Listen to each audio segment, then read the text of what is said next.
Mkuu wa majeshi ya Israel ameonya kuwa jeshi la nchi hiyo linakabiliwa na shinikizo kubwa kutokana na kuongezeka kwa majukumu ya kijeshi na upungufu wa askari. Kwa mujibu wa Channel 13, mkuu wa majeshi Luteni Jenerali Eyal Zamir aliwaambia wajumbe wa Baraza la Usalama kuwa jeshi linaweza kuanguka lenyewe iwapo hatua za haraka hazitachukuliwa.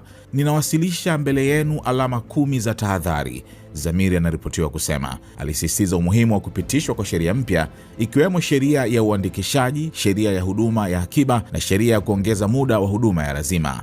Zamir alionya kuwa bila hatua hizo, jeshi linaweza kushindwa kutekeleza majukumu yake ya kawaida na mfumo wa askari wa akiba unaweza kuvunjika. Zamir amekuwa akitoa onyo kama hilo katika miezi ya hivi karibuni.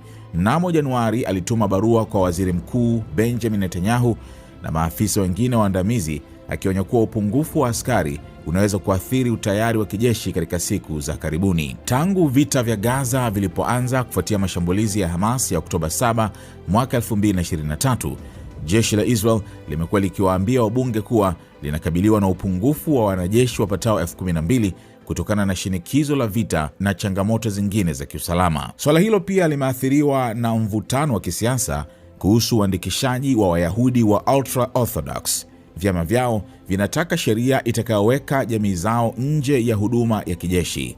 Hata hivyo, mahakama kuu ya Israel iliamua Juni mwaka 2024 kuwa hakukuwa na msingi wa kisheria wa msamaha wa muda mrefu kwa wanafunzi wa yeshiva wa Hared.